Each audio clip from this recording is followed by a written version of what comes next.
morning and welcome to Truth to Power. And we are very, very blessed to have you join us this morning for a power pack, 2 hours of conversation with myself and also with the Honorable Alexis Ramsey and the phenomenal Norman Clement. But before we get started today, we are streaming from the phenomenal city of Highland Park, Michigan, under the auspices of the Honorable Mayor Glenda McDonald. And you can also view us in the fantastic city of Detroit, Michigan, under the auspices of the Honorable Mayor Mike Duggan. But also, too, there's been a lot that's been going on in these last, let's say, 72 hours. We have had a lot of activity going on in and around the Detroit area and also nationwide. But one of the things that we have found out since the last time we were on the air with you was that we found out that our current Vice President, Kamala Harris, has picked a running mate to run with her in the upcoming November general election.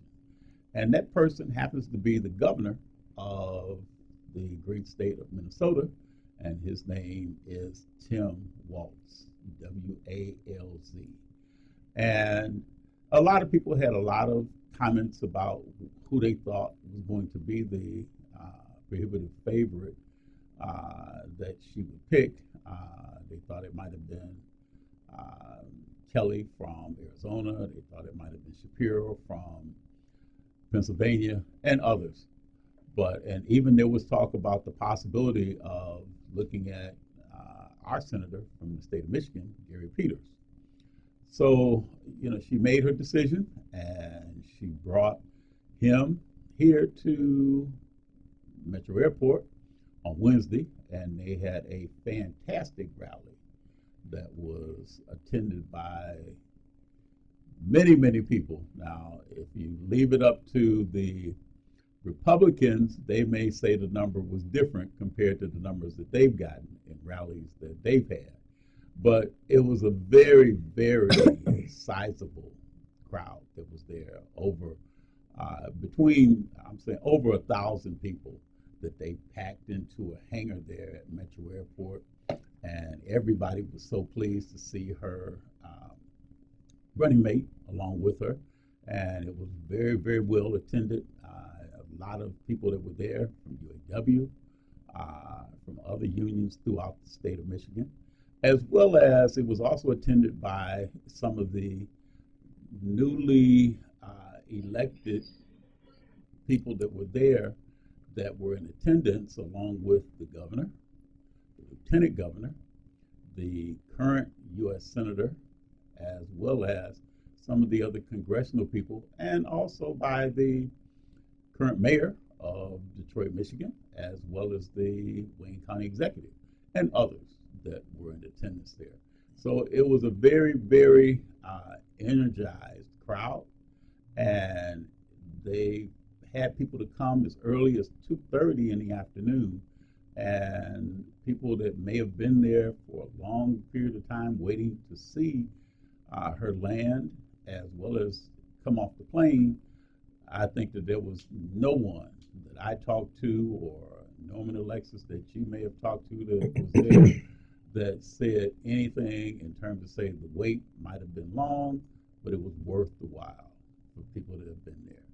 But let's get started with our conversation today. But Norman, I'll ask you first. What's on your mind? I know you were there at the rally, correct?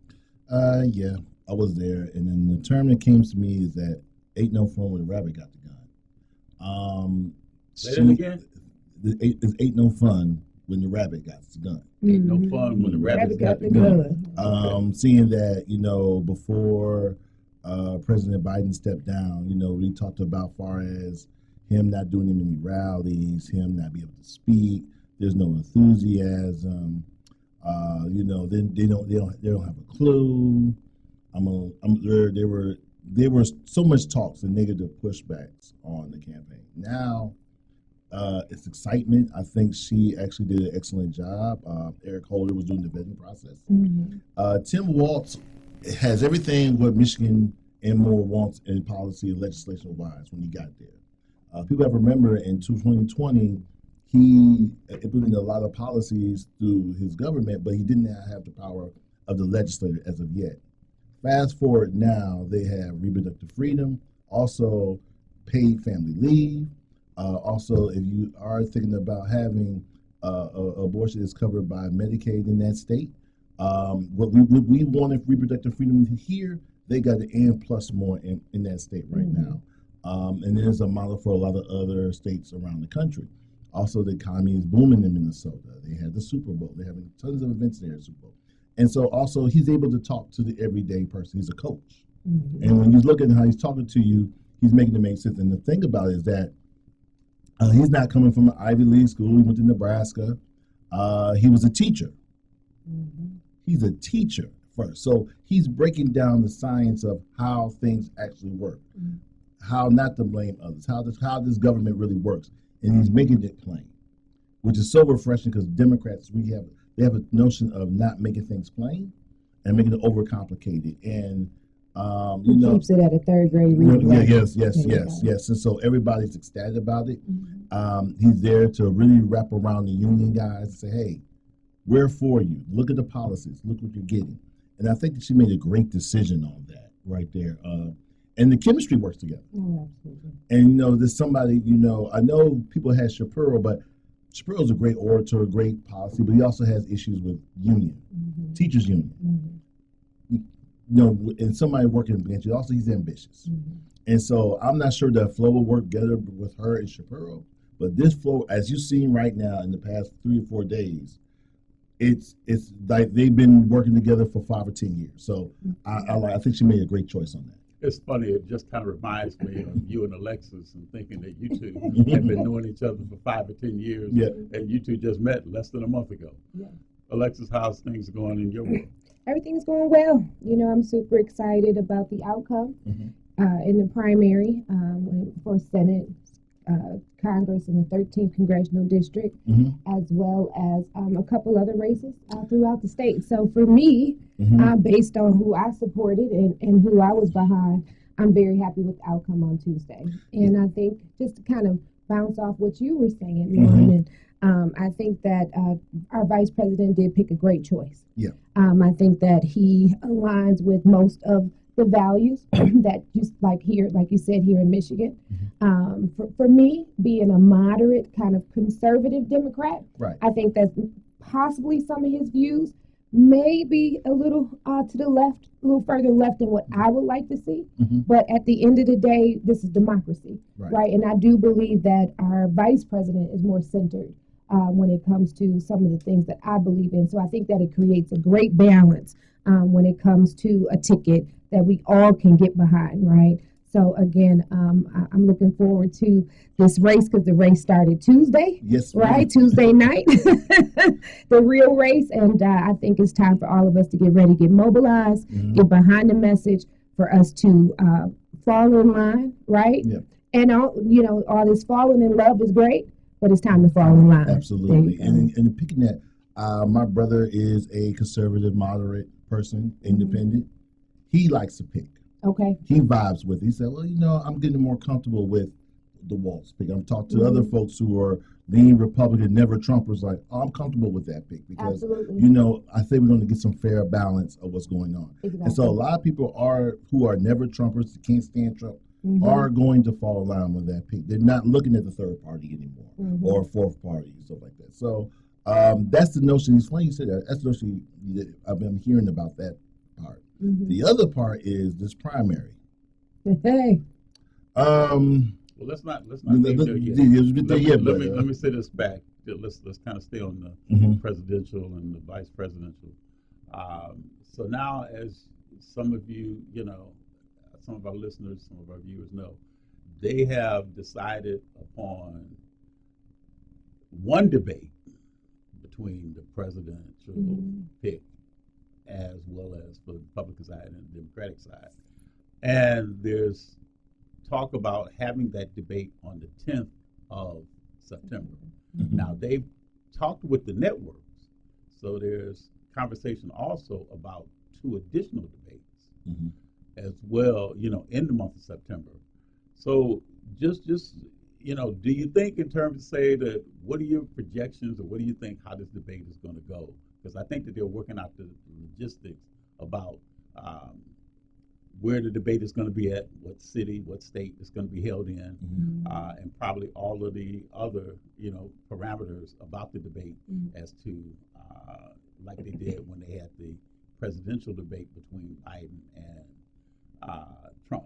So what are your thoughts? What are your predictions? And then there's also the possibility they may also have a vice presidential debate between J.D. Vance and Tim Walz. So what do you think? I'll ask you, Norman. What do you think? Well, I think one day they're going to the original agreement. The next debate was on ABC. Trump's team is throwing out, well, we're going to do one. I got to deal with Fox. No, he has a deal with Fox around crowd control, who's asking the questions, and who's controlling. That means he set up something for her to invite to. So they haven't agreed to that. They're in talks about maybe two other debates and talks, but really the ABC was the second debate originally. For the second debate, just moved up a couple of days. So I know they spoke about having a vice president debate, and I'm looking at it from the standpoint of the Harris and Walz team. I would stick to that one debate. I would not try anything on Fox, anything that's favorable. I would do an NPR. I would do something balanced, no judgment. But I would not do a national organization like a Fox News in the arena where they control the crowd, where they control the people asking the questions. They control the narrative. I would not trust it because you're not going to get fair and balance. There's no fair and balance. There's one side helping out their candidate. And so I would agree to the ABC debate, and then maybe something else, but I would dare not go on Fox News. I would go on NPR, independent station, Truth to Power. But, but I will not. I will not go on Fox News about it. Okay. Alexis, what's your thoughts? Well, I'm kind of in agreement with you, Norman. I definitely think that the ABC debate is, like you said, was already set. So let's move forward with that. But I think that we have a vice president who's not scared. I know. Right? No, Okay. no. She's never scared. Right. Right. And she said, I will debate you on any platform at any time, wherever you would like to meet. And so, again, do I understand walking into that hostile environment of Fox News, knowing that it's going to lean towards the Republicans, definitely lean towards Trump. They will try to find every negative piece of legislation or while she was a prosecutor or even while she's been vice president. We know that they're going to definitely try to hang the immigration around her neck. But I also say this, that it would give her the opportunity to rebut the narrative of what they're putting out and maybe some of the decisions that she made and why she made them. So for me, if she did take the debate on Fox News, I think she would still kill it, to be honest with you. I mean, again, we don't know what ABC, right? Because, there's no telling what questions could be thrown at either candidate. But the one thing that we know for sure about Trump is that he's never going to stick with facts. Right. He's never going to know true policy. I mean, unless they, get him in debate prep and we end up seeing something totally different. But we know his character and we know what we're going to get, right? And I think that by going to Fox News, if that debate was to happen, he's just going to be out the box and off the chain like he normally is, right? So, again, I think whatever environment they may put her in, she may thrive. So what I don't want her to do is run. If a Fox News interview comes up, I want her to take it and I want her to kill it and I want her to smash it and I want her to do that good black girl magic. Yes, and that also I get that sentiment, but also as a strategy in campaigning, I think it should demand, if I'm going on Fox News, okay, MSNBC. Right, and also if you're going on there, I need you to have this moderator here. I need this moderator here. I want fact checking, and so that is where you can negotiate. Where I go on Fox News, we have fact checking, we have this going on, this going on. If you have anything fact checking, as we saw at the NABJ, Trump doesn't like fact checking. Absolutely. And also, we also saw that he is intimidated and scared of black women. Absolutely. And so that is something where this ABC in the debate is going to be very, very interesting. That we know how he is, but I think when the globals see it, they can't ignore it, and we're going to see it there on definitely on ABC. Yeah, well, I'm looking forward to it. Yes. Sir. So if you had to pick, Norman, a black female journalist to be one of the moderators for this debate, who might you suggest? I like Abby Phillips, who is pretty good moderator. Laura Stone is another one. I will be thinking about Gwen Eiffel. Gwen Eiffel always elegant. I know she's I believe she's no longer with us here, right? But and I'm thinking of someone in that class and standard of journalism here. I think, but I'm really thinking about Abby Phillips from CNN. She is very great, courageous. She's also could be ask those tough questions on both sides. So if I was somebody, I would have Abby Phillips to do it. What about Joy Reid?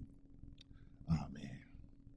First of all, Joy Reid is she's so knowledgeable about fact checking. Fox News won't even let her onto their pavement. Okay, let's be honest. They won't even let her in. So what you're saying is that if the platform was, if they had the debate on Fox, you're saying bring in another network, someone to come in to do the fact check. Okay, absolutely. I would definitely have someone come in because I believe the sister that Dee demanded come in on NABJ. She's not a member of NABJ, and she was already at the end, but she's not a member. And so you're bringing journalists in who are journalists who are on fact check, who's going to come on there. I mean, I'm thinking about Anderson Cooper with fact check, and so those moderators are key. Not somebody like a Sean Hannity, who's not really a journalist; he's an entertainer. But I'm thinking of those guys that are going to help. And it's going to be 5 against 1, but I know my sister can handle it. Oh, absolutely, she can handle that. So that's where strategy. I wouldn't want to put her in that situation. I would definitely have a moderator to be a true moderator to do fact checking. Like, no, sir, you didn't answer the question, and then go from there. Absolutely. What do you think, Alexis? I'm in full agreement with Norman. Yeah. To be honest. Again, I think that when it comes to debating, and as you say, as a strategist, right, with this being an environment that ideal environment for my candidate is not. But would I put her out there if the opportunity presented itself? Absolutely. I think just based on even looking at maybe what happened here in the primary, when you run from a debate, it will definitely affect you. Yeah. Right. So again, I think that when it comes to our vice president, no matter what platform she's on, she's going to excel. Yep. She's going to answer the questions. She's going to give it to you real. She's going to give it to you raw. And I look forward to whatever platform she debates on. But again, if I look at it from a strategist standpoint, it would not be the best ideal situation to place my candidate in, because I know that there's a possibility that I could be setting her up for failure. So, absolutely. Yeah. Well, and that's the thing that when you look at, as I think you were mentioning, in terms of say about the fact that here it could be 5 against 1, but I think as a prosecutor, she's probably acclimated to something like that, being, the prosecutor, and may have their team, which could be 5 people, just or like more. You think about with Marsha Clark when she was a prosecutor in the OJ, in the OJ Simpson case, and she had the whole dream team that she was up against, with Johnny Cochran and Shapiro and everybody else. But I think the thing is that she will rise to the occasion, and I think that she will make the Democrats proud that she is there. But what do you think in terms of, say, looking at the differences with now seeing her there on the debate stage versus seeing Biden on the debate stage? And some of the things that they may have been trying to attack Biden against, now it puts Trump in that situation, because you can't talk about age when you talk about Kamala Harris. But I think policy, right? Policy is what's going to lead the conversation now, right? Before it was age, it was Do you have the mind for it? Are they both too old, right? Right. But now policy is really going to guide this next debate, right? Where do they stand on immigration? Where do you stand on abortion? Where do you stand on women's rights? Where do you stand when it comes to civil rights, right? And where do you stand on just everything that we're dealing with right now? Where do you stand on the economy? How do you plan on dealing with the oil reserves? How do you plan on dealing with the wars that we're in right now? How do you plan on dealing with NATO? So again, there's going to be a vast conversation now, right? It's going to be, I think we're going to finally get answers that we're seeking as Americans, right? We want to know, again, Trump policy is Trump policy. Now, the one thing, whether you like Trump or don't like Trump, his policies did help in certain areas when it comes to economics to help move this country forward, right? So I think that the Biden Harris administration currently, there are going to be some questions and some tough questions that they're going to have to answer based on immigration. And I also think that when it comes to Donald Trump, he's going to have to answer some questions when it revolves around us and our civil rights and what that looks like and what Project 25 looks like and those type of things. So again, I believe that these debates will now be policy centered versus just a show to see who can keep up or who doesn't fumble the ball the most, right? So I think I'm looking forward to hearing the answers from both sides, but of course, so that we can be prepared as Democrats on where Republicans are possibly going with their messaging. Yeah, and I think with policy, you can look compared to Trump's policy with Biden-Harris campaign policy. Now, the thing about Trump policy is that first year, he was still riding off the wave of Obama. Absolutely. And so when he got the tax cuts for the 1% and stuff like that, you immediately saw the downturn probably it was doing well until the downturn probably around 2019, when you saw some of the effects of those policies, what happened as tax writers. You were able to write the taxes off for a little bit, but under the Trump tax cuts, for you to get that tax benefit, you had to make well over $670,000 a year take-home pay. And so a lot of us, for Black community, a lot of small business owners, we didn't really benefit from that. And so you saw that take effect a little bit. And then also, again, the response to COVID was something going on there. So that's what happened. We want to see what's going to happen for the first 100 days of VP Harris and Walz's administration, which they already laid out, but people get to hear it again. What's the policy?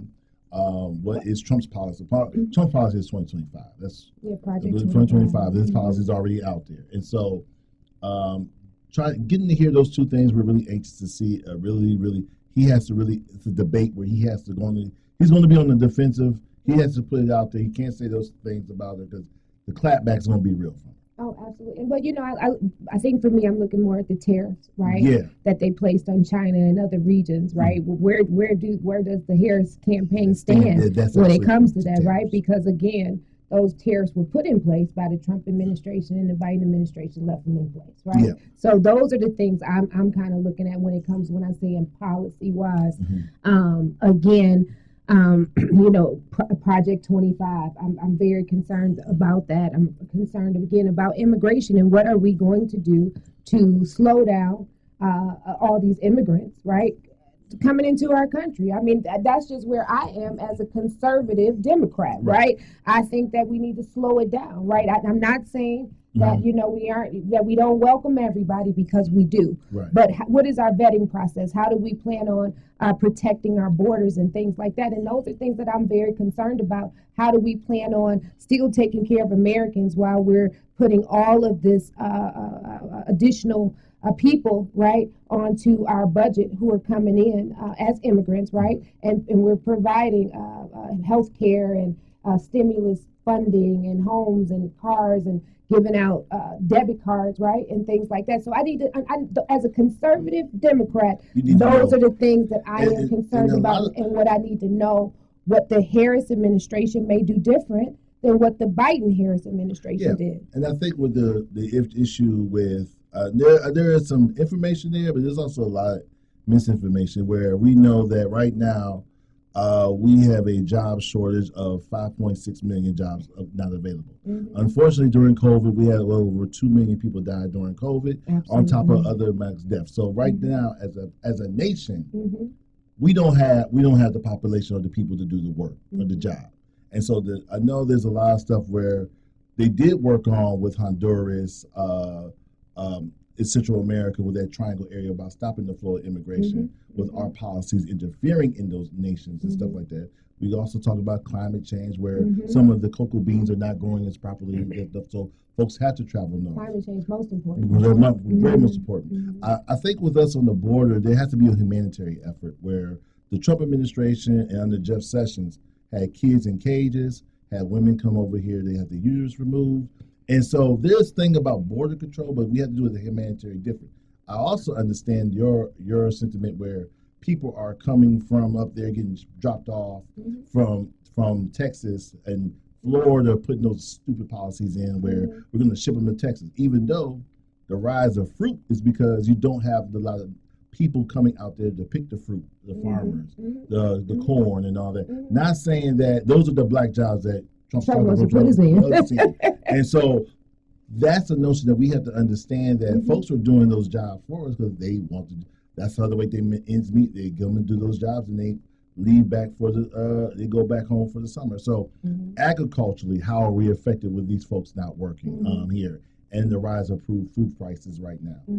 That all, unfortunately, those all balance out and they do affect us some type of way. But ultimately, Alexis, we actually need immigration reform. There's been 25 years that has not the Senate for political reasons and the House political reasons have not touched on because they use it as a political punching bag. Well, see, that's the thing, Alexis, that they have to address, and I agree with you totally. But when we come back, we're going to take a break. When we come back, we're going to talk about the local races. Talk about what happened in the state and to see what surprises that you may have thought or what predictions that you thought were going to happen and what your predictions are for the general election coming up in November. Again, stay tuned to Power. I've got my special guest today. I've got Norman Clement. I've got the Honorable Alexis Ramsey. Stay tuned.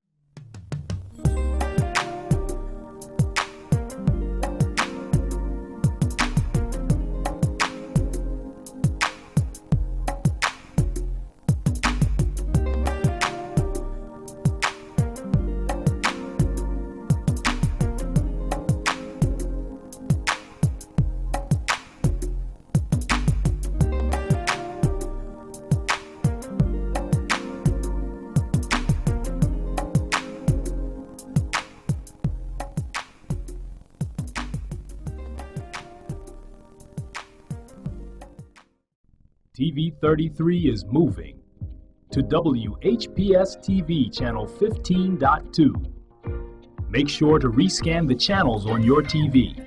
Then go to WHPS channel 15.2 to pick up TV 33 and all of your favorite shows.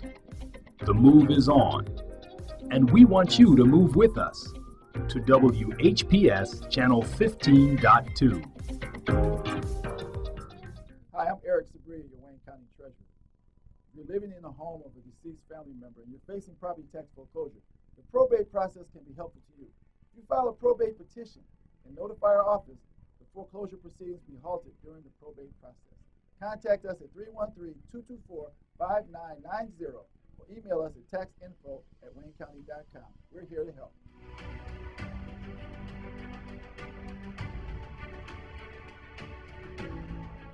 Here's a great way to save money on your prescription medications. If you take Viagra or Cialis, we can give you a way to pay as little as $2 a pill. Compare that to prices as high as $60 per tablet. Call now with your prescription and pay as little as $2 a pill. We offer 24/7 service and always free delivery and confidential packaging. Call Pharmacy Shop 24/7 to get generic versions of Viagra or Cialis for as little as $2 a pill, plus free discreet shipping. In the world of digital broadcasting, transmitters and exciters sometimes do this. If this happens when you're watching WHPR TV 33, please do this. Watch us on Fire Stick, Roku, Apple TV, Google TV, or TV33WHPR.com. Download the WHPR TV app, and we can also be heard on Amazon Echo. So remember, if you see this, you can do this and support the station that supports you.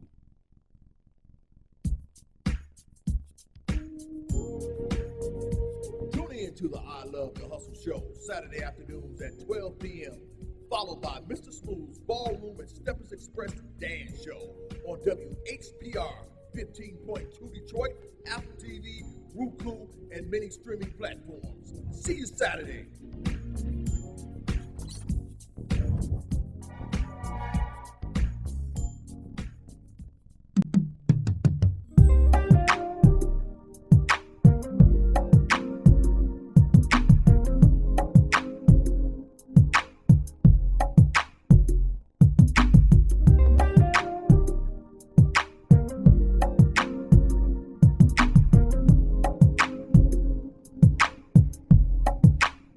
All right, and we are back with my special guest, Mr. Norman Clement, the Honorable Alexis Ramsey, and you are watching us on Truth to Power in the phenomenal city of Highland Park, Michigan.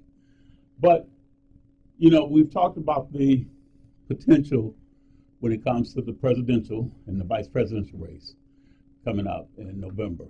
But now we've had a lot of activity here in the state of Michigan. And Norman, Alexis, I know that we had congressional races, we've had senatorial races, we've had state rep races. Mm-hmm. And were there any, I'll ask you first, Norman, were there any surprises in any of the races that you saw? Because I know you speak to a lot of people. You're active in terms of, say, in supporting candidates, or active in making certain the candidates' messages, were getting out to people. But were there any surprises, or was there any thing that you noticed during this election on Tuesday that maybe surprised you or supported your theory about what was going to happen? Surprised and supported. Couple of things. Well, let's first address one thing before you start. Okay. How do you think, in terms of, Alexis, I know you're a numbers cruncher. Norman, I know you are as well. Mm-hmm. The percentages of people that got out to vote. Let's talk about that. I mean, were you kind of surprised? I mean, we know this was a primary, and we know that a lot of people, depending on who's on the ballot, as to whether or not they're going to come out and support, as far as, say, the candidates in the ballot, during the primary. Was it anything that kind of surprised you, Norman, when it comes down to the numbers first, and then we'll go into the candidates? No, because the candidates that I know that actually do really, the candidates I know, the candidates and teams of strategics that I see, mm-hmm. they push early voting. Mm-hmm. Other candidates did not push early voting, meaning that they told people to get out to vote on election day. Mm-hmm. And election day this year was a hurricane. Mm-hmm. Folks who normally would be in front were do the letters out, handing folks out to get out to vote. They weren't out there as much because the weather was bad. Folks that want to get up to, I got to vote today, but it's cold and rainy outside. People get disturbed by weather. A lot of flooding's happening. Power outages happening in Royal Oak, other townships area, parts of Detroit. So I'm not going to go out and vote because I want to go out and vote, but my power's out. Mm-hmm. My babies are here. So I got to take them, and it's raining and stuff like that. Life happens. Life is life. So the candidates that went out and stressed early voting on the doors, that were at early polling locations, passing out leaflets early, they did better. They took advantage of the 9 days of early voting. They took advantage of the 40 days of going out to vote 40 days. Other candidates didn't. Mm-hmm. And so was I surprised at who won and who didn't win? No. Even when the maps were redrawn for more black participation in the electoral process, that the maps were redrawn on the redistricting effort, that everyone thought we need more participation of black voters. In those districts, the same representation that they were getting from white elected, they won. So the narrative is that, okay, is it about having a black face to run, or is it about somebody who is doing the will of the people, doing service, or who's a better candidate? A better candidate will always go out there and stress early voting. Go out there and tell them, hey, vote now. Be at every polling location, because the week before the election, 9 days early voting, the weather was perfect and clear. It was hot. It was fine. It wasn't too breezy. People were out there. So the folks that actually did the ground game or doing door knocking out there every day, out there with the folks out there every day, not just having to stand saying going out to vote. I'm talking about going, hitting those doors and having real conversations with people on the doors every single day for the 40 days of early voting. I include absentee ballot as early voting. They did it. They went out there. The numbers were surprising. Weren't surprising to me because they did the job. They did the work. Absolutely. And if you don't do the work, I'm not, can you believe it? No. That's how I went. And, and I'll get to you in a second, Alexis, but, it was so interesting because I was doing poll watching, on election day. And I was hitting a lot of the downriver communities. And it was interesting because you didn't see a lot of the signs out, for candidates in front of the polling, precincts. The other thing that I was noticing too is some people got a little bit, they took initiatives to go and raise the back ends of their trucks, their SUVs, and they were sitting in the back end in the parking lot passing out literature for their candidates instead of standing out in the rain, sitting in those lawn chairs, out in front, how you normally see people kind of camped out, passing out information. But they were still putting their due diligence and making certain that people, before they came up to vote, were still handed out literature. Whereas I didn't see as much of that when I was in Detroit poll watching. You may have saw some that, like in some of the alcoves of the churches, of the schools where they were there, but you didn't see too many people that were out in that rain because that rain was coming down hard on that day. Lex? Well, here in Highland Park, we had a great team. My team was out there, right? They were out there. They showed up. I was surprised, right? Because I wasn't sure if I was going to have people available to even cover polls. But my team showed up. They were there from 7 until 8 o'clock. Some of them did do the lawn chair thing. I gave them a break. I told them, look, if they allow you inside to the polling place, please go in when the rain starts coming down too hard. I kind of felt kind of bad, but they wanted to be out there because they believe in democracy. They believed in the mission, right? And so for me, on election day, I was not surprised by the primary numbers at all. Those have been our normal numbers. Now, to get 15% in the primary, that's normal. Sort of, kind of, but normally we come in at about 11, 12%. So we did see an increase, a small increase based on some early voting numbers, but I don't think as many people took advantage of early voting as they should have. So I hope that during this general election, all candidates began pushing early voting. Here in our city, I think we only had about 50 people that early vote, right? Which is a very, very low number.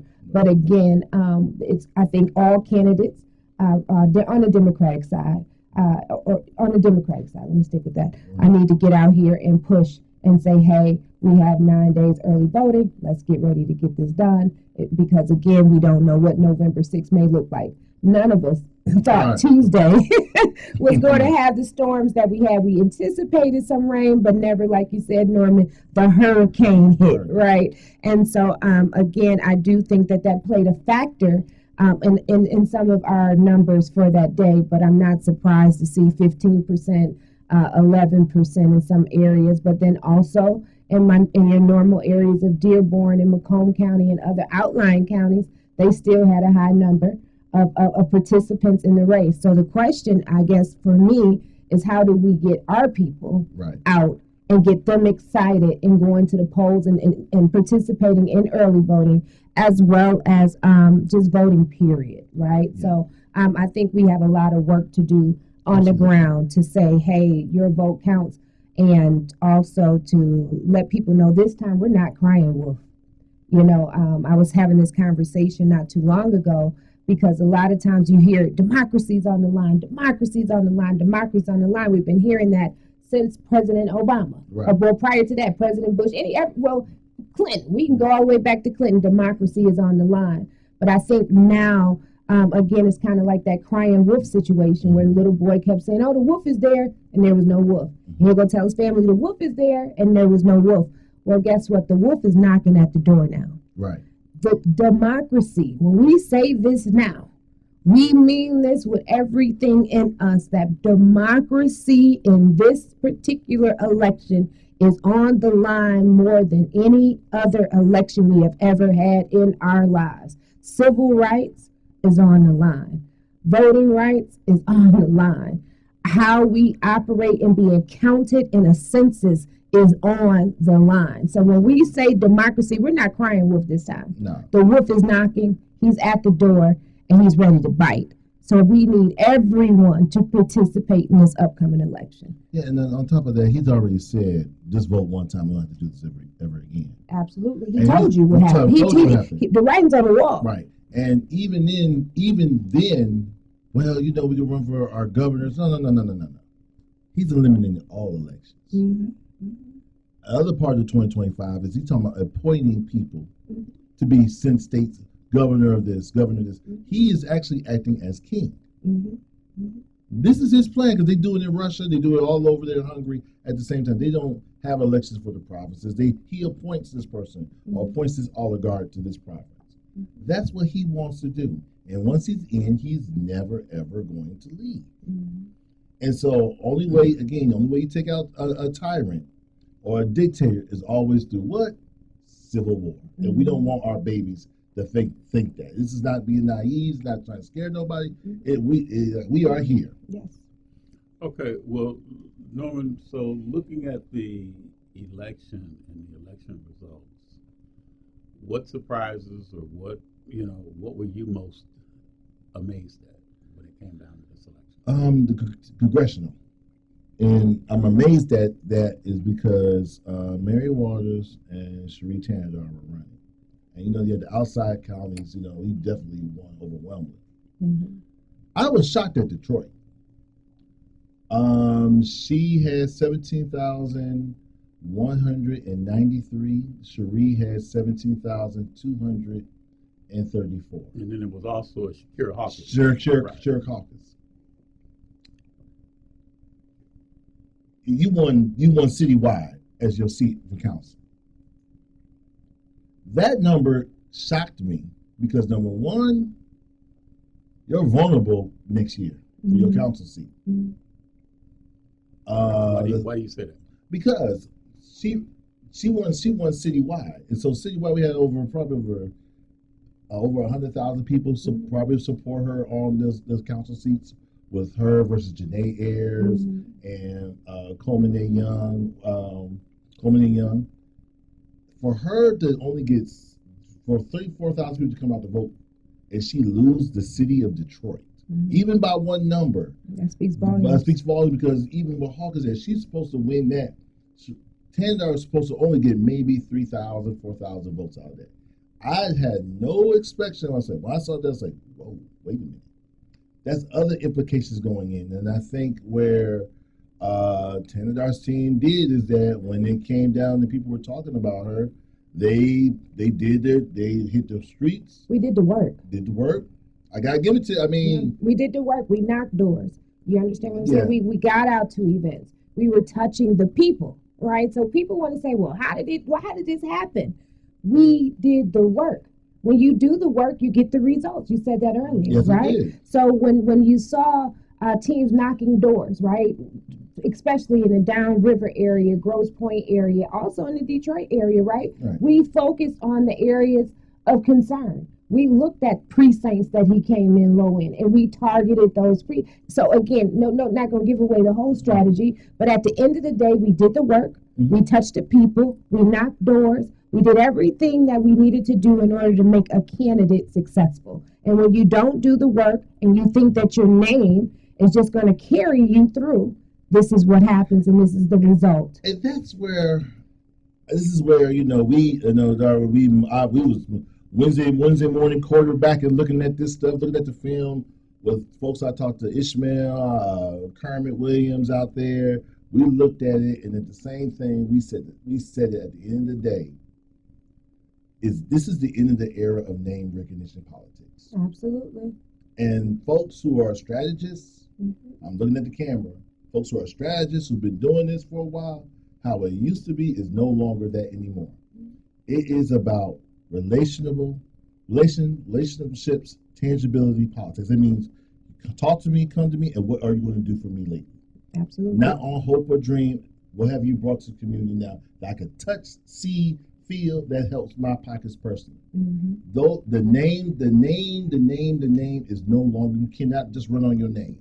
You cannot. It's back to grassroots. Call it what it is, right? It's back to the original reason you got out here and you ran. It's back to grassroots politics. Right. It's back to, again, knocking doors, touching people, hearing people, answering people, relating to people, understanding what their plight is. And again, how are you actually going to fix this? How does this affect me directly? How do those dollars that you send from the federal government get back to my state government, which gets to my local government, which my local government then disperses to me? Right. And so I agree with you, Norman, 1,000% that we are no longer in a name recognition. Get out here. Oh, I saw your name. This is who we vote for. No, you're going to have to earn people's votes now. Right. And my message is anyone who's running for Congress in 2 years and who wants to go in the 13th district, you got to start running today, understanding what you're taking on, understanding that right now Tanadar will be a 3-term congressman. Second-term congressman, but that comes bigger responsibility. That comes leadership level. That may come to appointments at teams. That means that's where the earmark is. But he does the work, right? So again, people can get all upset, right? I get it, right? We don't have black representation in a majority black city. I understand that. But when you do the work, while he's in DC, when he's getting federal dollars coming back to your community, right? When he's funding things in your community, that is the concern. And as long as you go up there, you do the job that I sent you to Congress to do, and that is to get the money allocated back to the state, to get it allocated back to my community, I'm not mad at you. So as long as he continues to do the work, whoever may come against, I believe, the current sitting congressman who will win this November election, you're going to have a tough job, right? Because again, you may not like the way Cherie operates, and I do understand Congressman Thanadar operates. I'm not going to call him Cherie.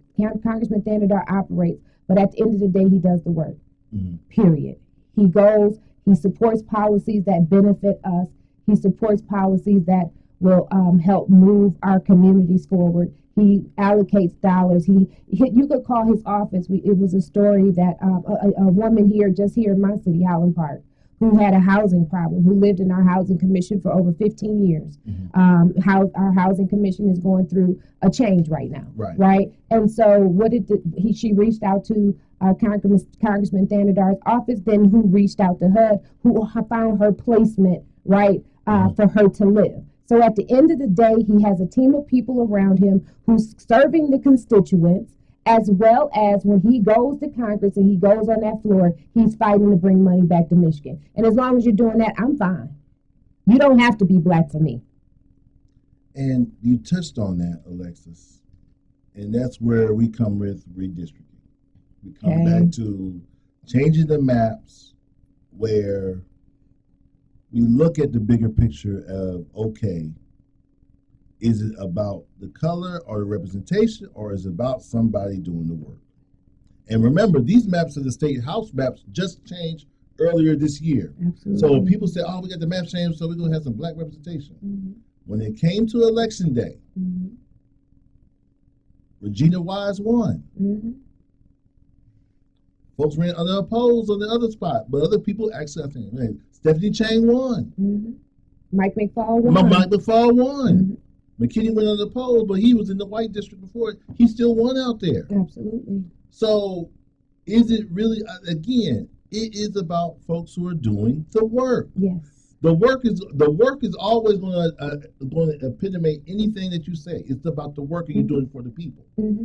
And so again, this is about far as strategists are coming in, because right now, trust and believe, they're going to try to organize. There's an organization organizing to change the map of Congress, even though we have a redistricting commission that changes every year. And here is my point on that: anybody in Michigan can apply to become the next redistricting commission. Mm-hmm. Every 10 years, right now, I think in 2028, they'll start taking applications to join the redistricting commission. Anybody who votes should apply. Unless you're a part of a political party and elected official, there are some some reasons you can be can't. part of a political party, but you can't work on a campaign. Right? And so this opportunity is out there. We complain all the time about, well, they just doing this against us. No. They voted the first time. A judge said it wasn't fair. We voted the second time, and now you got the maps that you wanted. Now you can't cry wolf when you got the maps that you wanted, and that's the still got the same outcome. Now is it the system, or is it your organization or you that are still thinking about the old days and not willing to do the work? That's the question I ask, because guess what? I'll be doggone going to another. We're going to challenge the maps again after they've been favored to you the second time. You change the map now. Is that the conversation going on now? There is some conversation about that. Okay. Like, you're going to change the map again for what? Because you didn't get your outcome. You lost. Right. Exactly. And so it's no point. Rep Weiss does the job. Yeah. She does the work. Whether you like her or don't like her, again, I don't base my choice on color. I base my choice on who's going to do the work, who's going to be successful, and who's going to bring those dollars back to my community, right? So again, I get Black representation. I understand it. I understand that, we want our babies, we want our children, we want us, right? And we want our some of our elderly people, right, to see people that look like them in those seats. And Alexis, let's not flip. We do have Black representation. Absolutely. Tate is Speaker of the House. Okay. Donovan McKinney, many others. Absolutely. Helena Scott, I've got representation. Yes. We got representation as the Lieutenant General. Lieutenant Governor. The Lieutenant Governor. Absolutely. Yeah. There's representation there. This notion is no representation. It's not, now, it wasn't like before, but guess what? We had all that representation before, but guess what? We got the highest insurance rate during those times. Hello. We had the highest housing issues going on at the time. The state of Michigan got paid on the backs of Detroit. We had all those responsibility fees. So I'm trying to figure about these good times that we had when during that time we had emergency management after emergency management, our schools failing, but we had a bunch of Black representation. Hello. And so what work did they really do back then? We had to ask that question. Crickets. Can we get some crickets? And if you really look at the lines and look at the population, right, of how it's changing, right? Absolutely. Population in Detroit is changing. Population in Highland Park is changing. Population in Warren is changing. Population in Centerline is changing. Absolutely. So again, did you do a service or a disservice to yourself by trying to let me say rig. I'm trying to think of the proper word to say there. Don't say it. You know I was going, right? Yeah. But to rig the maps in your favor. But honestly, you did more damage than good. Absolutely. And think about the highest population of Black movement is Macomb County. Absolutely. And so, Darwin, when we look at that, we talk about this with the maps and everything on these maps. At the end of the day, folks want great education. I want great service. I want dignity and respect when I pay my tax dollars. Absolutely. Are you providing that service for me? Absolutely. I don't care what you look like. And you respect me as a man. Are you providing those services for me? Absolutely. Can I get my street paid? Can I get some street lights? Just some basic things that I need in order to live, in order for me to have a comfortable life in the area that I chose to live in, right? And if you can't help fund that, then we need not to have this conversation, because all this, being the celebrity, right, and not doing the work, those days are over. We're holding you accountable. Yeah, because Helena Scott does the work. Helena Scott does the work. She tells me, so everything all right now? Okay, we good? Because I don't like that right there. I'm going to get on. Helena Scott does the work. Donovan Kinney does the work. Donovan's great. Donovan's So phenomenal. Stephanie Chain, they do the work. Michael Fall, they do the work. Absolutely. They do the work. Well, you know, and that's the thing that I'm seeing is that there are a lot of great candidates that, as you both are saying, that are doing the work in their respective districts. And I think, as you both are saying too, we need to hold those elected officials accountable because they represent people and they represent a diversity of people that live in that district, not just predominantly black, but also there are some other ethnicities that live in those districts, as well. So you have to be a person that represents all the people, Absolutely. not just some, of the people. But in our next half an hour, we're going to kind of, talk a little bit about the senatorial race that existed here in Michigan. And then also, look in terms of, say, about the future for politics in the state of Michigan as well. So you've been watching Truth to Power with my special guest today, the Honorable Alexis Ramsey, as well as with Norman Clement. So please stay tuned, and we will be right back shortly.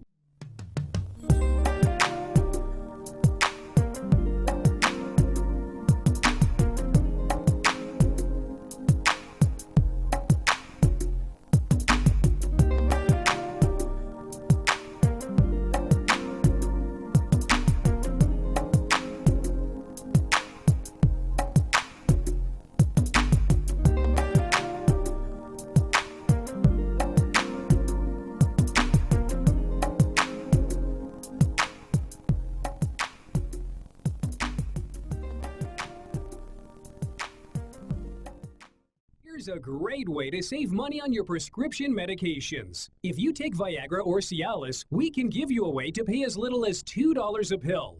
Compare that to prices as high as $60 per tablet. Call now with your prescription and pay as little as $2 a pill. We offer 24/7 service and always free delivery and confidential packaging. Call Pharmacy Shop 24/7 to get generic versions of Viagra or Cialis for as little as $2 a pill, plus free discreet shipping. All media platforms are engaged. Copy. Get ready to launch your show or product. Periscope ready. We're 5x5 ready to launch. Copy that. Trend worldwide across all major platforms. Ignition. 3, 2, 1. The world is waiting. Watkins Broadcasting. More than just TV.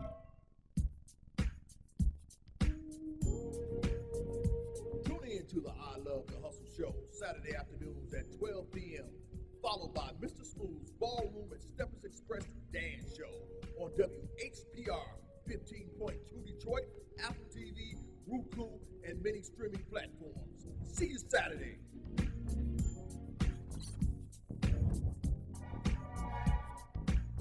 All media platforms are engaged. Copy. Get ready to launch your show or product. Periscope ready. We're 5x5 ready to launch. Copy that. Trend worldwide across all major platforms. Ignition. 3, 2, 1. The world is waiting.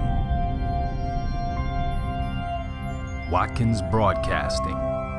More than just TV. WGPR Detroit HD2. You're watching WHPS, Highland Park, Detroit.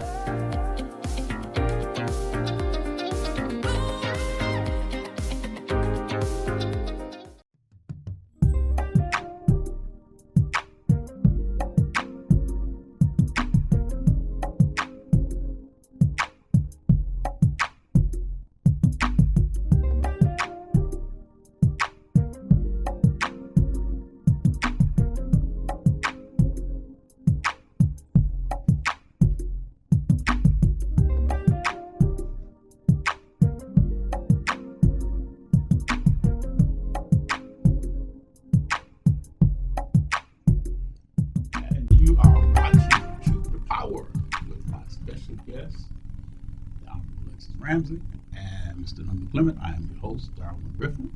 And we have been talking about the congressional districts. You know, we looked at it, you know, in terms of, say, with the 13th congressional district, what happened in terms of the current congressional representative, Shri Danadar, and we talked about his challengers, and that consisted of Councilwoman Mary Waters as well as Attorney Shakira Hawkins. We know that there was a lot of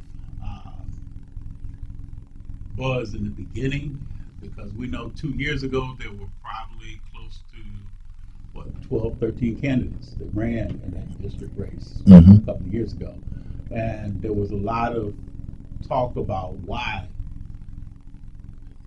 Congressman Danadar won that election, because of all of the people that ran against him, because the race was pretty much like thought about that it was a toss-up between him and the second place finisher, which happened to have been Adam Hollier. But then this time, it really just existed between just the three of them in this race. But, you know, you look at the other districts, you know, looking at Congresswoman Rashida Tlaib, you look at Congresswoman Debbie Dingell, you looked at Congresswoman Haley Stevens, and others. Now, let's talk a little bit before we go into the Senate, you know, race. What did you think in terms of, say, in District 10, which consisted of the open seat that is currently looked upon, that there was Tiffany Tilley, there was Emily Bush. Young, Emily Bush, as well as Carmelinga. So any surprises in that district, because that person who, you know, that came out the winner in that district happened to be Attorney Carmelinga, but then at the same time he will be facing the black gentleman that's in that district currently as the congressman, and that's John James. Yeah. So any thoughts about how that race may shape out come November? What? It's really simple. I'm surprised that many people jumped in that race. Last 2 years ago, Malinga was on a close race, should have won. If he had any backing from The party. the party. Yeah. Because the party It was thought like a dollar. because the party believed in the red wave. The red wave turned into the red wedding, and Democrats held on and actually overperformed. That was an issue. That was an issue outside of him at the national level, not putting the dollars in that race. But this time, right now, with the lack of services that are going out in District 10, Malinga, people back behind Malinga because he's a strong candidate and he can get the job done. Also, he works. He outperformed. He worked, right? But I wasn't surprised that Marlinga was at the top. I was happy to see where Tiffany placed. You know, because again, she was going against Emily Bush, right? You know, she placed third, right? So I was very happy to see, you know, where she did place. I was surprised about Diane Young, though. Yeah. Because again, she was on the radar. We heard about her, but she wasn't really the person that, you know, was more Tiffany Tilley, Emily Bush, or Marlinga. You heard very little about Diane Young. But the thing about Young was that she was supported by Lori Stone. Right, the Mayor Warren. She was also supported by Senator Gary Peters' wife. Right. A lot of people didn't know that, right? So again, she wasn't someone who was on the radar, but I was surprised as many votes as she brought in. But again, for the one black candidate that was in the race, which was Tiffany Tilley, I was just happy to see where she did place. Right.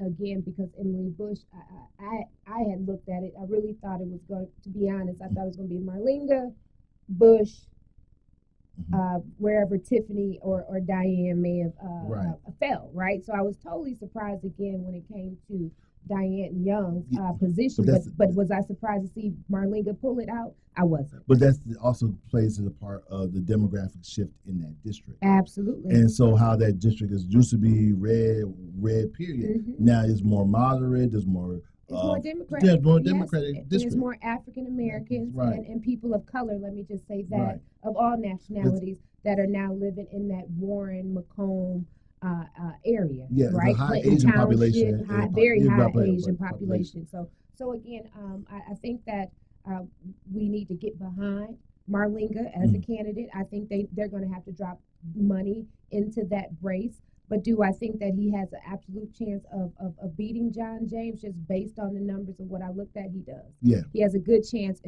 because, again, he's a worker bee. His team is workers, right? They believe, again, in the grassroots, knocking doors, targeting a certain population. When it comes to knocking doors, they're very strategic in how they do. They believe in mailings, and he has a record right behind him. Nobody's perfect, right? Nobody's perfect. John James isn't perfect, but when it comes to standing up for the people of the 10th district, I think that they'll be better off with a Marlinga versus a James. But again, we'll see what happens. And with James, it's kind of like I'm kind of disappointed because his story is great. When he won in 2022, he wasn't a full-on MAGA guy. He did not run that way. All of a sudden, now you're on that platform, you've gone full MAGA. And I've always told us that if you ran, like we had a conversation with him, I said, with Gary Peter when he lost, I said, man, if you talk how you talk, it's okay to be a black conservative, but you don't have to be that. If you talk how you talk and be natural, you'll win. Absolutely. But when you do all this other stuff, you're gonna have some problems. You'll have some problems, especially again, out there. Yeah, but again, Congressman James is a great guy, right? Yeah. Like when you sit down and talk with him, he's just another human, just like human being, just like you. And I do think that some of his policies and some of his ideas fall in line, right? Even though I'm a strong Democrat, but his conservative values do fall in line with some of the things that I do believe in. Right. But you're right, he has gone totally MAGA. Totally just all in for this craziness. And I think that he needs to retailer his message. I'm not gonna give him his strategy, so we're gonna stop right there. You don't work for free. You don't work for free. You don't work for free. You don't work for free. For Republicans. You don't work for free. We'll figure it out. It's expensive. A free game, no free game here. No free game. No free game. I love that. No free game. Let me kind of take a segue then. So let's segue out of that in terms of that race. Let's talk about the Senate race. Any surprises? Norman, I'll go to you first. The margin of surprise I was. What were you anticipating it to be? It was going to be a heavy challenge to do this race. Slotkin is a candidate that's in a tough. She's from a middle district. She's a strategist. She knows how to campaign, and she's a hell of a debater. Strategically, she had more dollars. She had more support from the establishment, and her face recognition was worldwide. So, as a strategy, your goal was to force her to spend all $20 million, to run her ways, go everywhere, do everything, put your name out there, have a great team behind you, to really push those issues that you're talking about. Have a team behind you, a constant, good core team, meaning that you have to be on the ground running as a candidate and also have a position, have policies that you want to place, what you could do realistic as a freshman congressman. And then take advantage of every open messaging plane that you could use, from Instagram, TikTok, stations, all those courses. You have to go everywhere. And, sometimes he did that, sometimes they didn't. But you got to take care of opportunities. And I think this was one where that candidate, Alyssa Slotkin, did have some issues. Who doesn't have issues? But this is something that I was kind of like disappointed, because I thought there's a certain number that you could get because the excitement was there, and we talked about backing black candidates. But there was a lot of mistakes. That sometimes you have a lot of mistakes, especially in the Senate. You probably only have running for Senate your first time. You can probably only do one, but there was several mistakes that happened along the way that you couldn't survive. And once you can't survive those mistakes and bounce back on that, it ends up biting you in the foot that you lose support. And I think that's what happened. Yeah, well, What- I'll never mind. definitely say, Norman, it's all about your team, Yeah. right? And what Slotkin did do is she put a great team of people together across the state of Michigan, right? She went and she targeted the people that she knew could help move her message, move the platform, and also, again, you did the work, Yeah. right? You're out here, you're touching people, you're knocking doors, you're doing the things that are needed, again, in order to win a race, in order to touch people, to get them to say, hey, again, Harper did well in Detroit, right? Because that was where his team focused the most. But this was a statewide race, okay?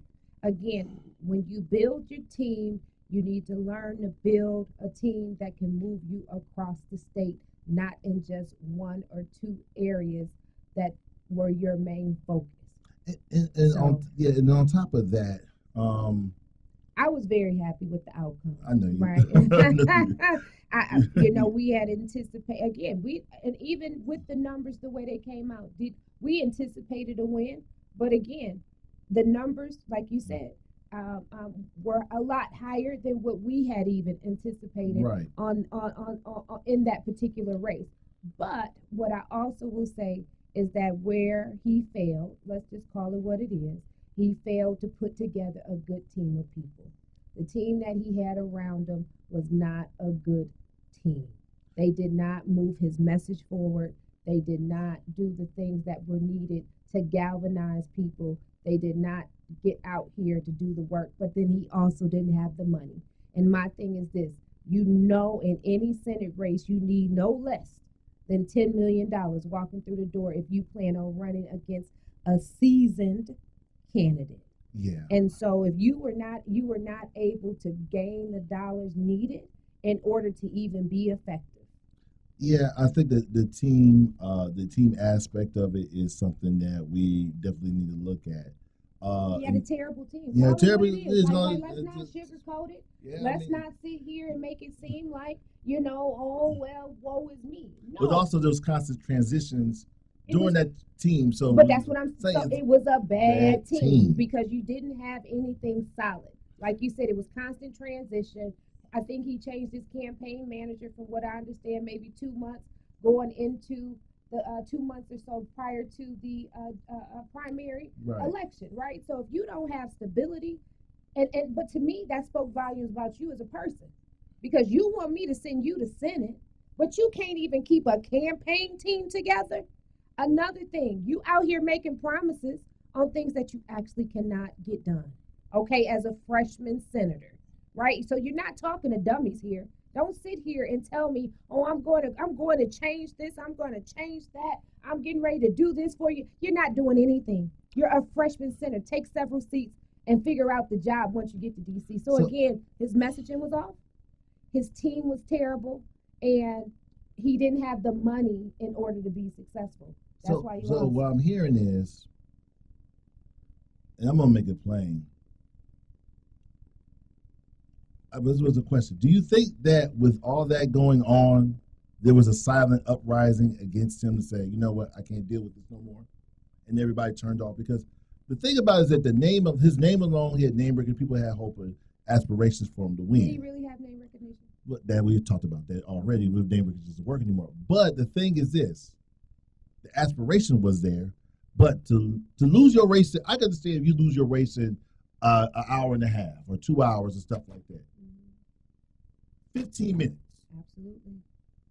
And so that tells me there's a lot more going on in 15 minutes where your campaign was not functioning right. And then this is also the notion where folks got to understand that, running for any campaign is hard. Mm-hmm.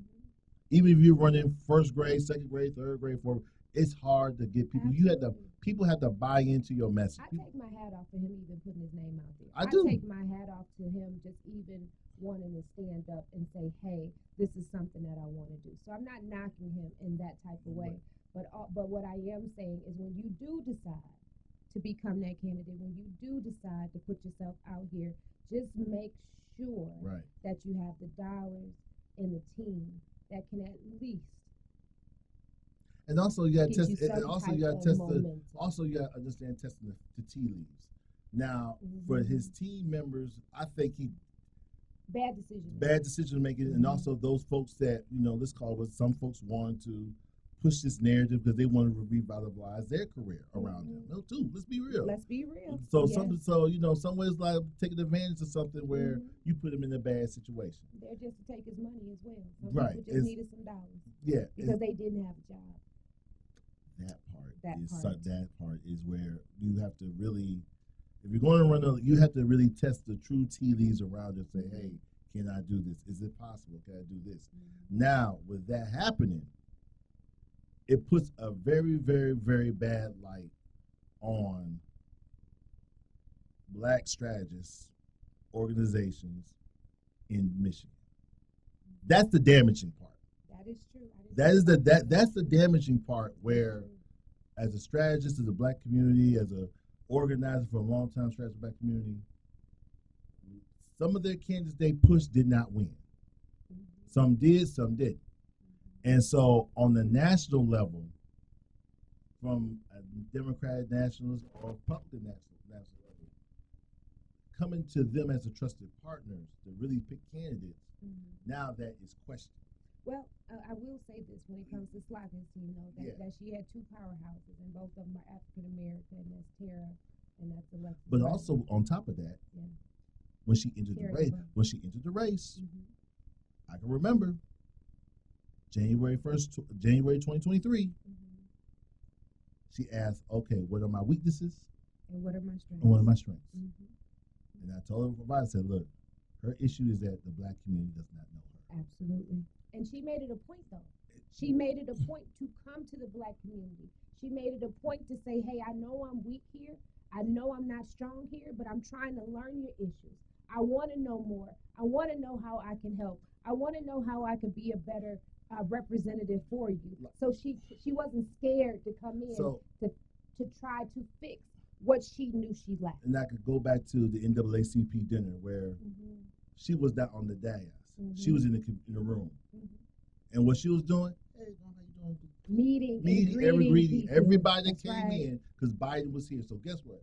Everybody's going to be here. She was working the room. Absolutely. Going here, talking to this pastor, going to this community neighborhood, organized, going to here, going here, going here. She wasn't busy about trying to be the celebrity. She was being the candidate. I'll say it, you won't. Well, let me say this. What you said, Alexis, I have to tip my hat off to him as well. To put his hat in that race. Oh, absolutely. That was a really strong, powerful aspiration of him and anybody else. Anybody who runs, I don't care if it's from a school board to Senate, right? Well, I really have to say, especially when you're talking about on a Senate level, because you don't have to have as much money to run in a local race as you do in a state race or in a national race. As both of you know.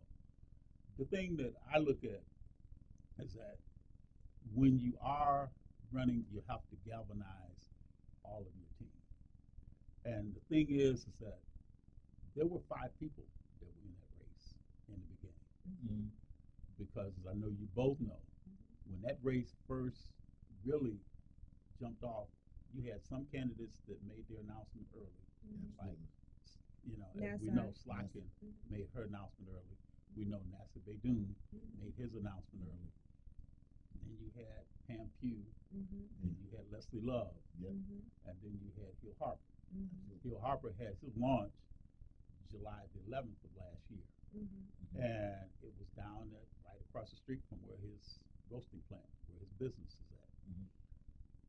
There was a lot of optimism that a lot of people had. But what happened in terms of, say, in everything else the months after that, where candidates had allegedly been offered money to go and drop out the race and run in other races, where he came out and made the statement and said, they tried to get me to drop out the race and run against someone else. And like he said, I can't be bought. And like that phrase when you hear unbought and unbossed. Right. Nasser Beydoun said the same thing, because he said that somebody offered him money to drop out the race, as well. Mm-hmm. But when everything kind of narrowed down, it kind of narrowed down to just Nasser Beydoun, from my understanding, put his supporters, when he left the race, into Hill Harper's campaign. Mm-hmm. And then Pam Pugh went, and when she left the Senate race, she then ran for that 8th congressional district seat up in the Flint, Right. Genesee County area. And then Leslie Love decided that she was no longer going to run in that Senate race. Mm-hmm. But the thing is that when you're running, you've got to look at all the people. And Alexis, you know, being the first vice president of the Michigan Democratic Party Black Caucus, when you talk about doing a SWOT analysis, your strengths, your weaknesses, opportunities, and threats, you got to look at the whole dynamic of the entire state. Absolutely. And that's what they didn't do. And that's something that, but you've got to run a statewide campaign. Absolutely. Absolutely. And my only suggestion that I would say to Hill Harper was, I don't know what his aspirations may be for the future, in terms of say whether or not he wants to run again for Senate, depending on what happens in terms of say with Slotkin this and seat, Rogers. or what happens with Slotkin and Rogers. Because right now, there are no guarantees, because right now, there's a lot of negative campaigning that's coming on, negative attack ads that are coming out the door. I mean, this is just Friday, 3 days after the primary. They dropped And a commercial. They that have been night. dropping commercials Yeah. Absolutely. back Rogers and forth. did. Rogers and Slotkin have both been dropping commercials. So now the thing is that everybody now has to realize this is going to be a tough Senate race. Oh, absolutely. Yeah. So This is nobody not a can walking kind of path. have a time to do woosah moments and say, okay, fine, because you can't rest on the laurels that you won in the primary. Because it's going to be just like in the presidential race. It's going to be hot and heavy when there's going to be a lot of attack ads. But just as you both are saying, you've got to get your ground game together. You've got to unify the people that ran against you to run with you. And see, that's the part where I'm finding kind of disturbing. Understand in the battle, in the field of battle, win, lose, or draw, if you lost, hey, tip the hat, I get better next time. It's a learning lesson. Learn lesson. And in this, your team is everything. And to still harp on the loss that happened Tuesday, if my coaches tell me you make a bad play, you got to forget the bad play and focus on the new play. And it is a strategy about coming together for a bigger issue. Absolutely. Because you never know. You may not, you lost. Obama lost to Bobby Rush. Yes. And then went on to become senator. To become who then? Who? President of the United States. There you go. So it's always African American Hello. president of of the United States. But Norman, hold that thought. We got to take a quick break. Okay. So you have been watching Truth to Power with my special guest, the Honorable Alexis Ramsey, and Mr. Norman Clement. We will be right back. Give us a few minutes and stay tuned for the last half an hour of Truth to Power.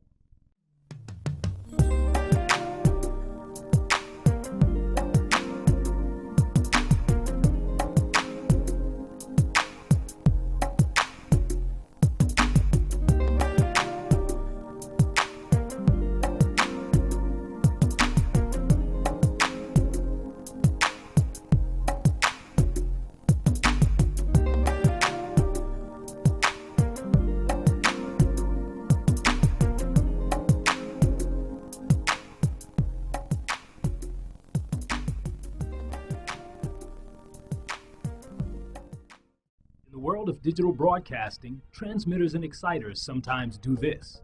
If this happens when you're watching WHPR TV 33, please do this. Watch us on Fire Stick, Roku, Apple TV, Google TV, or TV33WHPR.com. Download the WHPR TV app, and we can also be heard on Amazon Echo. So remember, if you see this, you can do this and support the station that supports you. Hi, I'm Eric Sabria, your Wayne County Treasurer. If you're living in a home of a deceased family member and you're facing property tax foreclosure, the probate process can be helpful to you. If you file a probate petition and notify our office, the foreclosure proceedings be halted during the probate process. Contact us at 313-224-5990 or email us at taxinfo@waynecounty.com. We're here to help.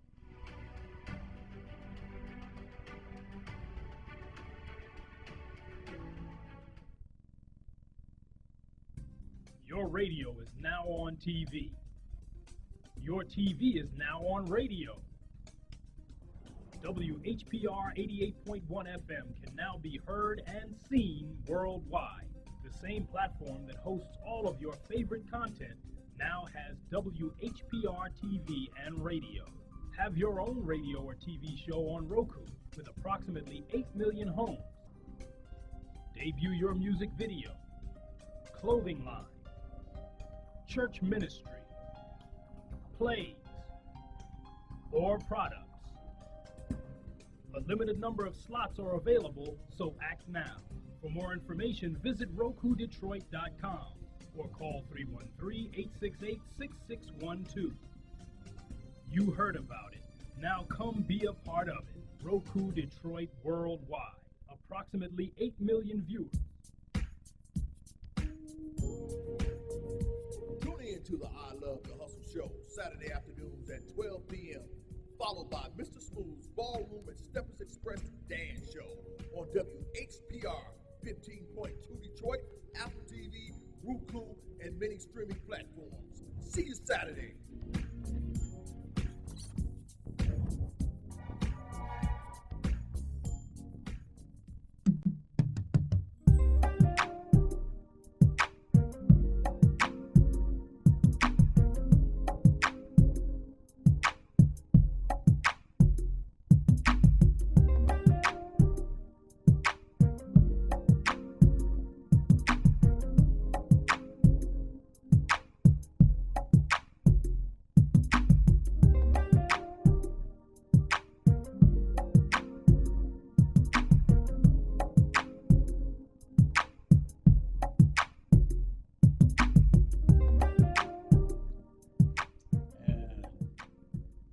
Good morning, everyone.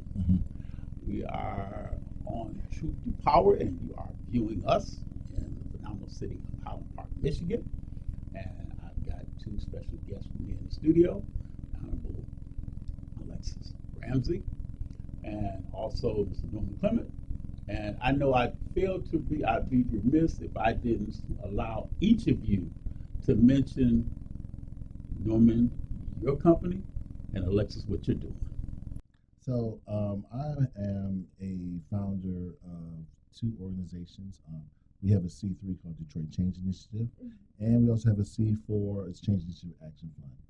Both working with community members. One's we work as a nonpartisan issue, getting folks active to change, meaning as far as helping neighborhood groups start their own 501c3s, also the importance of voting rights, also including more programs for dealing with Heart Association, with the American Heart Association, with put an ADD to all the teen programs, after school program, because unfortunately some policies don't cover it.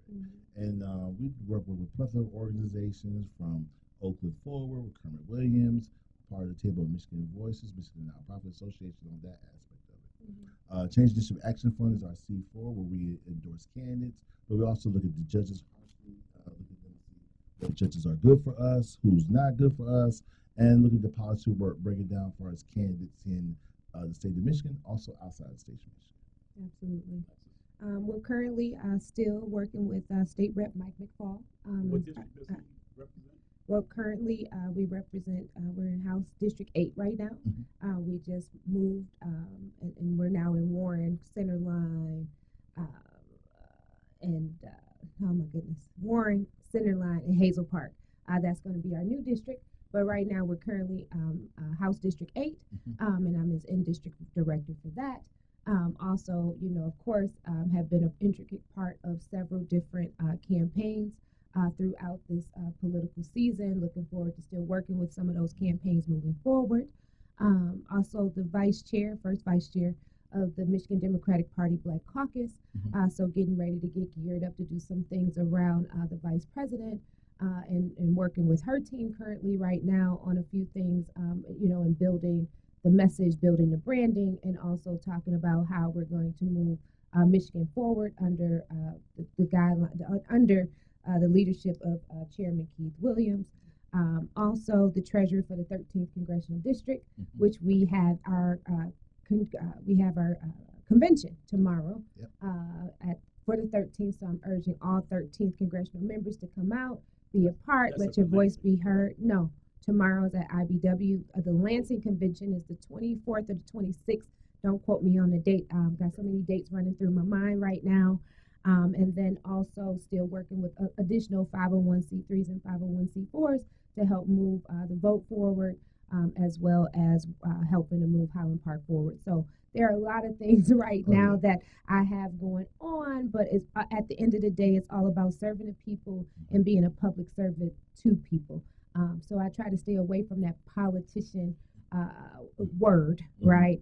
Because I'm not a career politician, but what I am is I am a person for the people, by the people, and of the people, right? Absolutely. And I'm a servant of the people each and every day. So that's the mission that I'm going to stick to. That's the mission that I'm on, and that's the mission that we're going to continue to move forward, hopefully here in the great state of Michigan. So that's just me.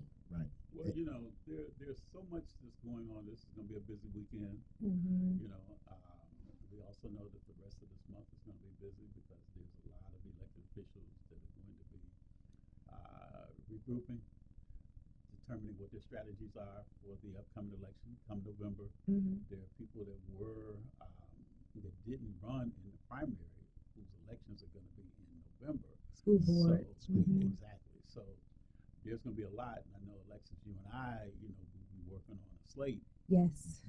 Through the Michigan Democratic Party Black Caucus to, look at candidates that we're going to be endorsing through the Michigan Democratic Party Black Caucus. And then the other thing that we're looking at too is to make certain that everybody has an opportunity to go and have their voices, have their messaging to go and resound throughout the entire state of Michigan, as well as the nation, because candidates that we're endorsing when it comes down to from the president all the way to school board candidates as well. But we're about to take the remainder part of our show.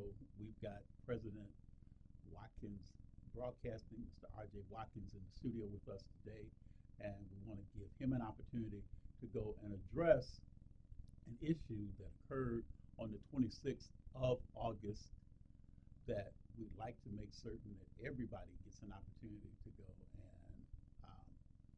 not of August, I'm sorry, of July. So we want to address that issue and give people an opportunity to get a full understanding about what happened on July the 26th. That was an event that was supposed to take place here at WHPR TV 33 on the Truth to Power show. So we're going to take a quick break, and then when we come back, we're going to have the president of WHPR, Mr. R.J. Watkins, to come on the air and address our listening audience.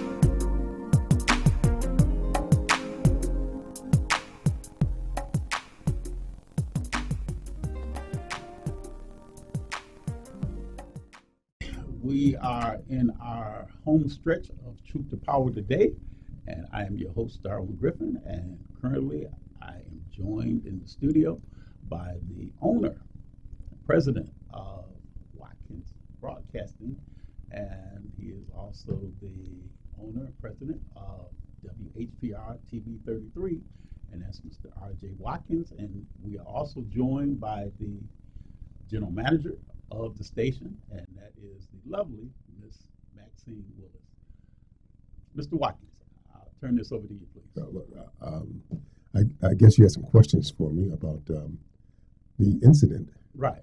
That, on the 26th of, on the Friday, on the Truth to Power show, on Friday, July the 26th, there was a scheduled debate that was going to be consisting of two senatorial candidates, one being Congresswoman Alyssa Slotkin, and also she was going to be joined by Mr. Hill Harper to talk about the issues that are befalling the race for Senate in the state of Michigan.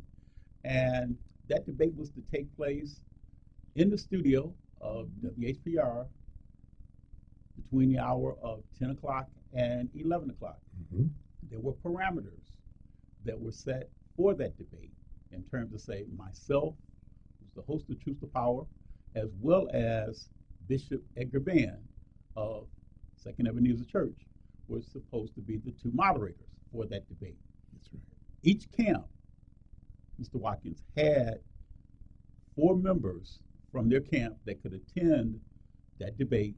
So Slotkin had up to 4 people that could attend. Mr. Hill Harper had 4 members that could attend as well. And there was a press conference that was held on the 23rd at one of the churches in the Detroit area. And there were some demands that were made in a letter, as well as during this press conference, about what these individuals felt were the conditions that they wanted to see about that debate and what they wanted you, the owner of the station, to meet the demands that they met. But can you talk about those demands that were asked upon you, President Watkins, before that debate was to take place from the Hill Harper camp? You said it oh so well. Everything you said is 100% true. They came, the ladies, I think it was, with demands. A demand. Didn't ask, could you? Would you consider? And we would have, and we did consider to have a some of the demands. You know, it was, but we had agreed. It was 3 days before the debate, and it was agreed on what we were going to do. She didn't ask for a white gentleman to be there. She didn't ask for, you know, how dare them make demands. They don't go nowhere else and make demands. Sure. It'd been better if they said, I would like for you to, if you would consider, but demand after we had agreed. So you said it all. It needs, I mean, you said it all. They demanded, and we said no. What were some of the other demands that they had asked, President Watkins? They wanted. Did they also want, in terms of, say, they have a larger, our more studio. people? Yeah, they want to have. Well, some of the people know. A lot of people know. We have a movie studio on our premises. Mm-hmm. The movie studio is not up and working at this time. The movie studio could hold maybe 300 to 500 people on inside you said it. We're not, that room has not been ready. So we're going to use our small studio. And we had designed it for a few people to come in, you know. Like I said, just the idea that they were going to, at the last minute, make us change. And therefore we had to go to the other side and see what they're changing. So it's chaos. And this was, you said, was 3 days, the 23rd, 3 days before the actual debate was to take place. Right. And now, when was the agreement, President Watkins, as to the agreement for when the debate? It was about a month between the two camps. We had inked that about a month in advance. The invitations actually went out to both camps on June the 21st. And we were, we prayed over the letters and just just the thought of having this opportunity to have the debate here at our studio was just very exciting. We thought this was going to be an historical thing that our community, that our station took pride in. So the invitations went out on June the 21st, and on June the 28th, we received acceptance from both parties. Mhm. And we were absolutely Well, thrilled. that was a little. They had problems with Edgar Van. Yeah, right. They had problems with Edgar Van. They thought he was a part of the Baptist, The Council of Baptist Pastors. Right, right. and then he gave them a letter. He has not been a part of that for 20 years. So then That's right. that was the only thing that came up. And we jumped on that. Their request was, well, wait a minute, hasn't he endorsed the other candidate? And we thought we jumped on it right away. We didn't respond to it. We ensured that Bishop Edgar Van responded to it. So it wasn't a third party situation, that they got the information firsthand, because we were that determined to meet whatever demands, whatever concerns they had. We didn't want anything to interfere with the opportunity to host this debate here. And they had mentioned several names of people from other stations that they wanted No black problem. people Absolutely. that they would insist upon being the Yes. third moderator Yes. to myself and to Bishop Van. No Yeah. problem. So they had recommended, I guess, from the various different, news outlets, as well as even people But- that on radio. Did those others want to do the debate? And that was no problem. So If you were we had willing more to time. agree with them Absolutely. to let them to come on and be the other moderator. We would have said to them, if they said, we want So and so and so and some, so. we would have said, can you help us get them here? Because we knew if other media outlets or other media personalities were involved, that means we're going to get more eyeballs. And that was the goal of the whole thing, to educate our viewers and listeners to the views and opinions of these candidates so they can make a vote that they felt comfortable with. And President Watkins, now you wanted to make certain that both camps were represented in Correct. this debate. So what was the aftermath in terms of, say, by not having had this Well, debate if on we the 26th? could have went on with the debate, but we decided to cancel the whole debate because we didn't want one side debating and the other side not being there. So we decided to shut it completely down. Which are lost, but we shut it down, and people said, well, can we do this? Without both parties, it wouldn't have been fair. And it wouldn't have been a debate. Right. That's But right. it would have just been a That's right. conversation. Right. Absolutely. That you would have been having Right. with one candidate Right. rather than having both candidates That's to be That's right. there. So now that this debate did not manifest, what do you think in terms of, say, that now, because the station's got a lot of positive publicity Yes. as a result of the debate that was going to be generating a whole lot of information. And for this to be a black-owned station, that would have been really kudos to the public to have gotten an opportunity to hear from both candidates that would have been representing the city of Highland Park, Michigan. Mm-hmm. So my question now, President Watkins, is that what do you do now when it comes down to other candidates that may want to come to the studio to go and get their messaging heard? We honor, we're glad to help anyone. That's what we're about. You know what I mean? That's business for us. We want different companies, productions, people who run for office to come to us and let us help you, help us get the word out. And you're to be commended because you did not want to go and show any favoritism to either candidates. Right. So this message that you're giving now is after the primary Mm-hmm. concluded. Mhm. So it's not like to try and go and say anything against either candidate. No. You want to Even make though certain that both candidates. they threw us under the bus. And when you say that, Harper threw us under the bus. But I don't think it was Harper.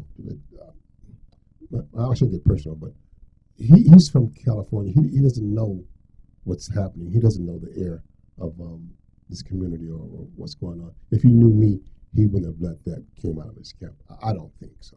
I don't think he would have let that came out of his camp. I mean, especially knowing the type of person that you are, knowing they say I'm too represent. black. They say I'm too black. Too black? Too black. And then to say that this station excluded black women from being at the seat, it was very hurtful. The general manager is black. Yeah, I was looking at her right there, and I was the saying... The office manager is black. That's right. Michelle Cunningham.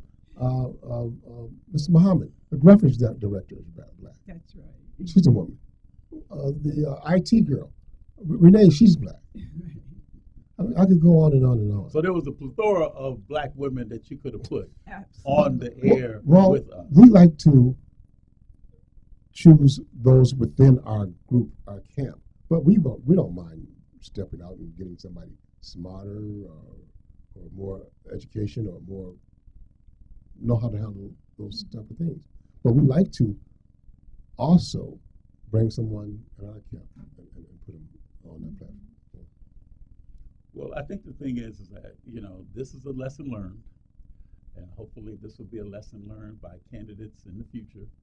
But we do want to let everybody know that you were there, Tim was there, Henry was there, to make certain that this debate would have gone across in a fair and equitable way for both candidates that were going to be, and being part of this debate. Sure. Any last minute comments, President Watkins, that you'd like to make before we take our break? I don't want to get personal, but it's our job to be fair. We're licensed by the FCC to be fair. And you met with your FCC attorney, didn't you, to make certain that everything was going to be fair and equitable. Is that correct? Yes. So you put a lot of due diligence into making certain that there were no I's that were left undotted or no T's. To the best of our ability. Right. The best of our ability. And it costs to talk to people. But, it's fine. It's fine. It happened. It's over. And now on to the next project. Well, we're hoping that then, as we're saying, we hope that the lessons have been learned. We're knowing that we can move forward. We're hoping that Hill Harper's camp can move forward. We're hoping in terms of, say, the Alyssa Watkins camp can move forward. Because right now, she won the primary. And now we have to put as much energy and effort into making certain that she is represented, as far as, say, in her bid to be the next senator for the state of Michigan.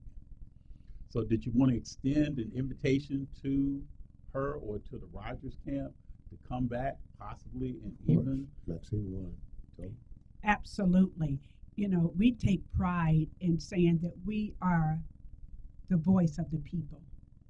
And although this was a very disappointing thing that happened, but it was a learning experience, it certainly gave us an opportunity to let the media know and others know who WHPR TV is all about. So we welcome the opportunity to reach out to those candidates and let them come here to voice their views and opinions, because we owe that to our community. And that's what this station is all about. Mr. Watkins has always talked about these airwaves being used to uplift and enhance the quality of life for our community. We know it takes a village, but we've got to educate the village. And that's what this station is all about. So we certainly will be looking at inviting those candidates over as we work diligently in helping to get support for our big studio so that we can open it up and have hundreds of people here so we can do the debate that we initially wanted to do in the beginning. To give the people a chance to understand and know who the candidates were. That's right. And to make certain that their messaging got out to people that needed to hear that. Yes, and sir. the one thing that was phenomenal, President Watkins, that you were allowing was people to get the messaging out before the early voting. Yes. Because we were talking about this debate on the 26th. Early voting started on the 27th. So people that had not made their decision yet by voting absentee were going to have those 9 days from the 27th up until the 4th, or the 5th rather, I'm sorry, the 3rd, to make that determination by early voting in that election. So you were really trying to give both candidates a good opportunity to go and get their messaging heard before people that did not want to wait until election day to get out there and vote early for them. Now, my last good question I'd like to ask of both of you is that when we look in terms of, say, at the future for candidates that may want to come on and advertise or to express their wanting to get the support from candidates, how do they make contact with WHPR TV 33 to get their messaging across? Call Maxine, General Manager. 313-868-6612. Absolutely. We'll be more than happy to. We don't have the cookie cutter approach. We like to sit down with our clients to carve out a niche, to carve out a promotional package that fits their needs, and we take pride in that.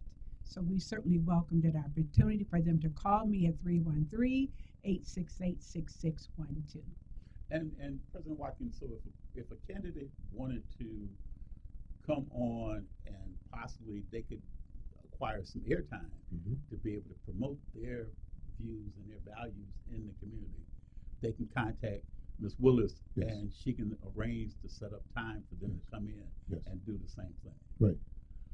Any closing remarks from either of you before we wrap? Because that's good that you did get an opportunity, President Watkins, Ms. Willis, to let the public know, because there have been people that may have had, how do I say it, may have had their own interpretation of what they thought happened.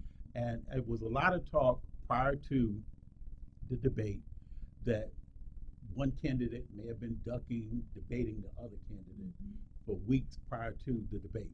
So this would have gave that opportunity for that debate to manifest, because I know at the Mackinac Policy Conference that Mr. Harper was standing outside the Grand Hotel and he was trying to encourage Congresswoman Slotkin to come out and debate him. But there were other debates that, from my understanding, that had been arranged that they did not get a chance to do.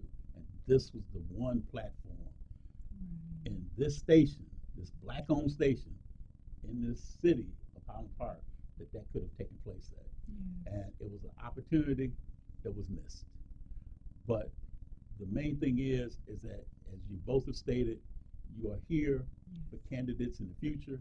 So if anyone would like to reach out and they'd like to get their messaging heard, the Watkins Broadcasting, WHPR, is there for them to be able to go and get their messaging heard as well. So again, thanks to you, RJ, for allowing them to get an opportunity to do that. Thanks to you, Ms. Willis, for pretty much like orchestrating that, you know, with people that wanted to go and have their voices heard.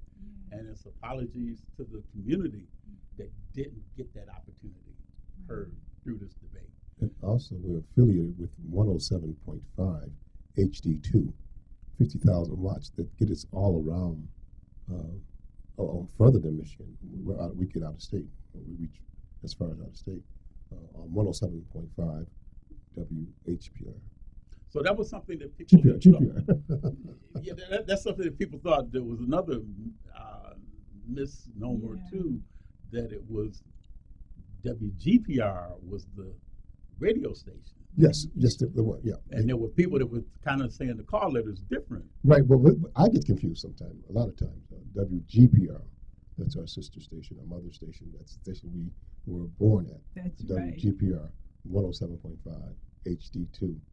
Coco Brown is over there. She's with us. She helps us out a lot. And plus Kim. Kim, she's the other woman that helps us out. Kim Price.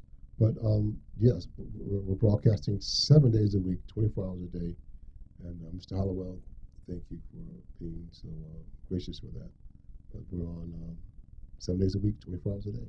Because you made a lot of means, President Watkins, to make certain that it was heard pretty much like more. You know, we have a low power station license on our radio, but we're connected with situations that take us around the world. Roku, Fire Stick, Alexa. We're going all over the world with certain items. So if you want to hear us, you can hear us. You know, with streaming, it's very important now. So the people that may have thought that it wasn't going to get as much attention outside of Highland Park were sadly mistaken. Yes, WHPR alone is, like I said, it's 50,000 watts on HD2 channel. And that's where it's going now. And you're located in Highland Park on 160 Victor. Yes. In Highland Park. Yes. So, you know, as people say, the little black station that could. That's right. So we have been joined by President R.J. Watkins, Station Manager Maxine Willis, and we do want to thank you for coming on and setting the record straight on Truth to Power. Thank you again to both of you. Thank you. You're welcome. You do a great job yourself. Yes. Thank you.